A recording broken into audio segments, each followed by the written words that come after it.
ini kan ada dampaknya nih. Kemarin juga sempat ramai kan, sempat ada 26 kasus kalau nggak salah.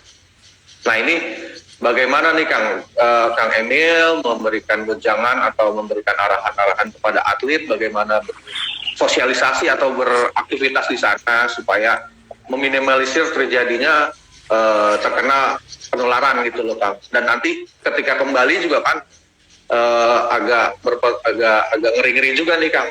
Karena kan takutnya mereka membawa virus, ada protokol khusus nggak ya Kang?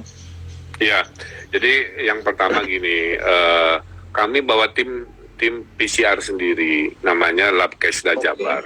Jadi seminggu sebelum PON, tim Laboratorium Kesehatan Jawa Barat itu sudah standby di Papua, Kang. Jadi kami nggak mau ngetes di sana, kami mau ngetes sendiri lah kira-kira begitu.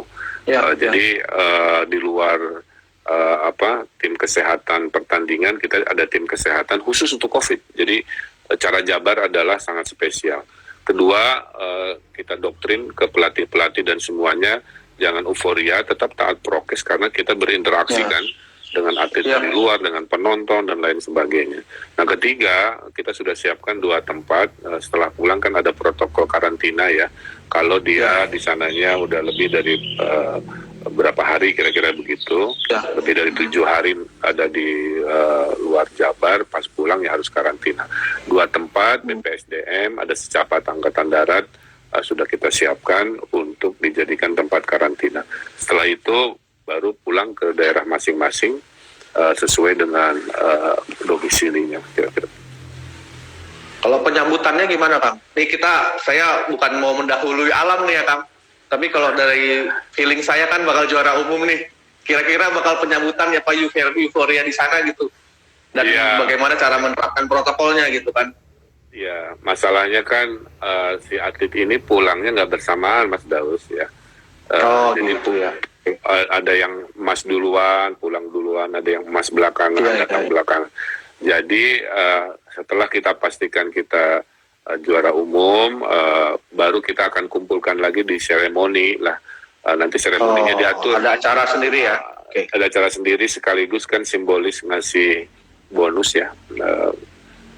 Bonus yang udah kita siapkan lebih hampir dan 300 miliar kita siapkan untuk hadiah kepada mereka. Karena kan ini 4 tahun sekali dan simbol kebanggaan, harapan di saat seperti ini. Coba kan semua berita buruk ya Mas Daus ya, dari sisi kesehatan, ekonomi, apalagi kalau bukan olahraga yang membuat semangat hidup kita ini naik lagi ya. Jadi angka segitu betul. Nah, dan nanti penyambutannya di situ, apakah nanti bentuknya mungkin ada konvoy, saya harus cek dulu secara aturan PPKM kan. Memang karena gini, COVID itu surut tapi belum hilang kan begitu. Jadi betul itu Kang, itu yang penting. Euforianya ini jangan sampai lupa gitu. Saya ingatkan jangan sampai Pak Jokowi proklamasi kemerdekaan terhadap COVID baru buka masker. Selama proklamasi belum dikumandangkan ya kita masih prokes. Jadi saya kira itu sudah kita siapkan. Tapi nanti nunggu semuanya pulang karena perbedaan kedatangan dan kepulangan. Oke. Baru saya mau tanyain soal bonus, sudah dijawab dulu buat Kang Emil 300 M ya. Iya. Nah, ini kan soal bonus satu hal ya Kang. Hal lainnya ini kan yang banyak diidamkan atlet nih.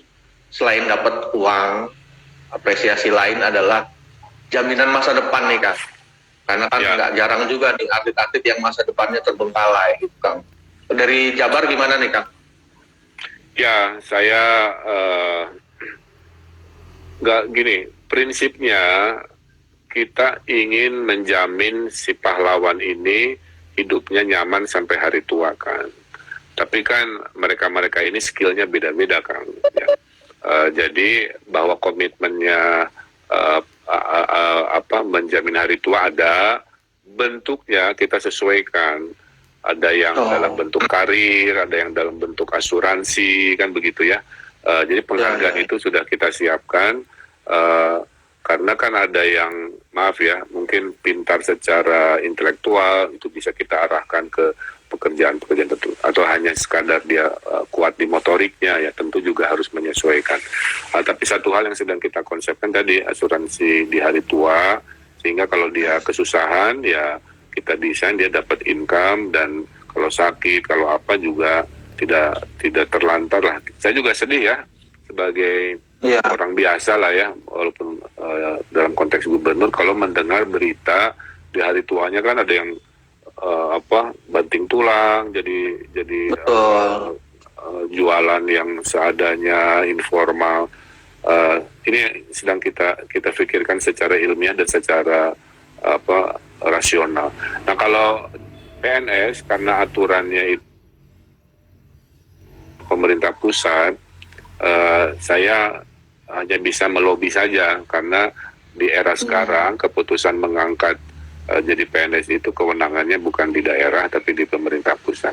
Tapi ada yang namanya P3K, pegawai pemerintah berdasarkan perjanjian kerja. Jadi dia menjadi pegawai ASN tapi bukan judulnya PNS. Nah, kalau P3K ini bisa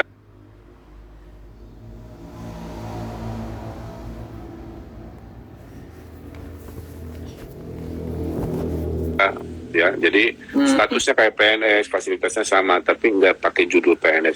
Itu insya Allah bisa kita maksimalkan. Oke, Kang. Kang, ini kan setelah PON ini kan akan ada Peparnas nih, Kang, ya, Paralimpiknya ya, Kang. Betul.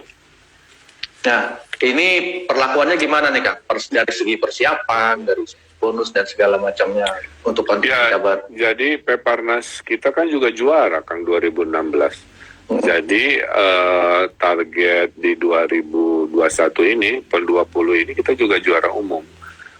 Sehingga kita bisa menunjukkan ke Indonesia bahwa walaupun disabilitas, ya masyarakat Jawa Barat adalah masyarakat prestatif gitu, masyarakat yang senang bergerak, senang berkeringat, senang berolahraga. Dengan berolahraga kan turunannya adalah menjadi masyarakat yang adil, yang fair kan, yang pekerja keras, yang punya tujuan dalam hidup, yang selalu kompak. Jadi olahraga itu ya, Mas Daus, adalah bukan soal seru-serunya, tegang-tegangnya saja, tapi yang sering saya ceritakan ke masyarakat Jawa Barat, pentingnya berolahraga karena ada nilai-nilai kemanusiaan di situ. Satu, siapa yang mau sukses harus kerja keras, nggak boleh jalan pintas kan, semua harus berkeringat. Dua, hidup itu harus punya tujuan kayak olahraga. Tujuannya apa? Ya menang, meraih medali emas. Maka hidup kita juga sama, harus jadi Jabar juara, harus lulus terbaik, harus sukses di karir, harus sukses di keluarga. Ketiga, dalam olahraga kita harus fair play. Maka dalam hidup juga saya sampaikan ke masyarakat Jawa Barat, kita harus adil, harus berbagi dan menghormati mereka yang memang punya haknya. Kemudian juga olahraga itu menang karena kekompakan, kebersamaan. Maka saya sampaikan juga ke masyarakat Jawa Barat, kalau kita mau jadi masyarakat provinsi yang hebat, kita harus kompak, atau bahasa Sundanya sabilulungan, gotong royong, dan lain sebagainya. Nah, itulah pentingnya olahraga, bukan sekadar medalinya, bukan sekadar seru-seruannya, tegang-tegangnya, tapi direfleksikan, diterjemahkan ke dalam kehidupan sehari-hari tadi, yang selalu kerja keras, yang selalu bekerja sama, yang selalu menghormati, yang selalu taat pada arahan, dan lain sebagainya. Nah, itulah saya kira tujuan akhir kenapa kita menjadikan olahraga sebagai kegiatan utama dalam membangun masyarakat Jawa Barat. Termasuk tadi Peparnasnya juga. Jadi artinya kalau dia disabilitas ya kita tidak ada perlakuan yang berbeda. Oke, mantap Kang. Kang, ini nih saya coba dari tadi saya mau coba bacain netizen nih, cuma banyak banget Kang. Cuman yang saya tangkap nih banyak nanya soal Persib nih Kang. Gimana Persib nih Kang? Harapannya soal Persib nih. Ya gini, dulu kan waktu saya wali kota, alhamdulillah ya, saya punya 2 catatan sejarah di zaman saya wali kota. Persib juara Piala Liga dan Piala Presiden, saya masih ingat kan. Ya. Nah, saya udah bilang, kalau sudah punya winning team jangan diganti-ganti. Jadi sebagai pecinta diganti. bubarlah. Gara-gara winning team yang 2 kali menang itu dibongkar dengan berbagai alasan, susah lagi menyusun winning team. Itu satu ya, kritikan saya gitu. Jangan atas nama apa, pertahankan menurut saya kalau sudah punya golden team di golden eranya gitu.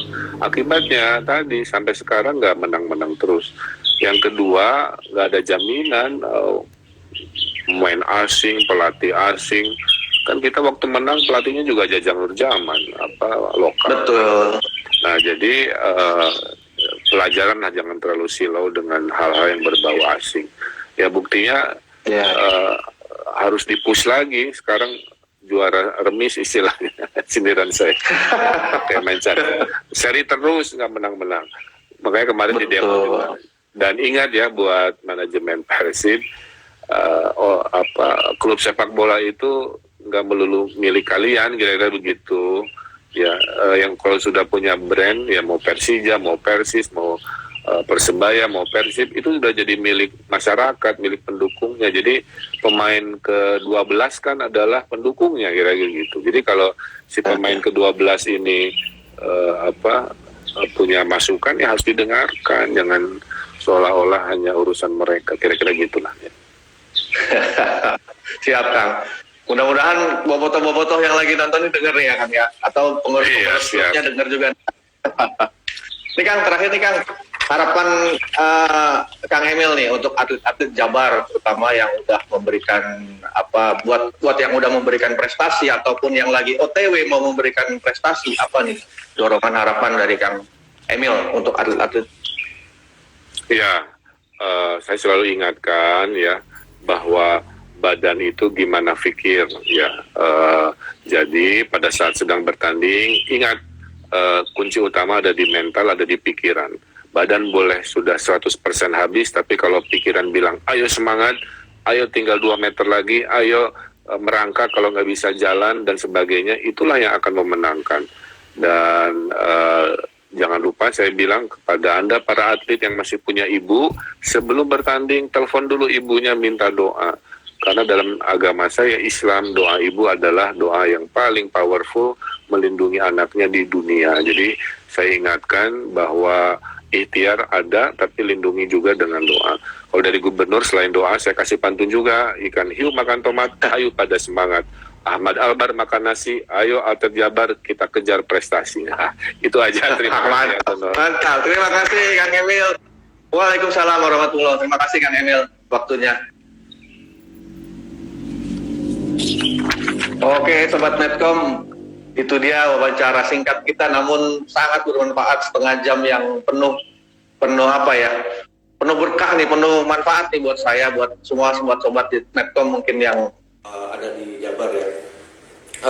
Buat teman-teman Medcom semua nih, mumpung masih ada yang nonton saya mau ngajak lagi teman sobat-sobat Medcom untuk follow medcom.id nih. Kita ada di YouTube, kita ada di Instagram, kita juga ada di Facebook, kita ada di Twitter, dan juga ada di TikTok.